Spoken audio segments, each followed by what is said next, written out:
हे बघा, पहिले काय सांगण्यात आलं की जुलै आणि ऑगस्ट या 2 महिन्याचे पैसे एकत्र 3,000 रुपये लाडक्या बहिणींना मिळणार असं सांगण्यात आलं, बरोबर.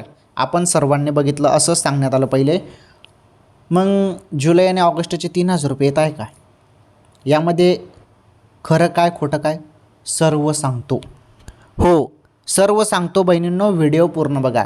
हे बघा, जुलै प्लस ऑगस्ट या 2 महिन्याचे एकत्र 3,000 रुपये दिलं असं सांगण्यात आलं. तर निधी जरी बघितला तर फक्त जुलैचा निधी आलेला आहे. निधी मंजूर झाला, जी आर आला, फक्त जुलैचाच निधी मंजूर झाला, त्यामुळे जुलैचेच 1,500 रुपये सुरू झालेले आहेत बहिणींनो. ऑगस्टचे पैसे नंतर मिळतील, ऑगस्टचे पैसे अजून सुरू झालेले नाहीत. फक्त जुलैचे पैसे जे आहेत ते खात्यामध्ये येणे सुरू झालेले आहे. चेक करा मोबाईलचे SMS, पैसे येणे सुरू झालेले आहे. आले नसतील तर पुढील काही तासात येऊन जातील.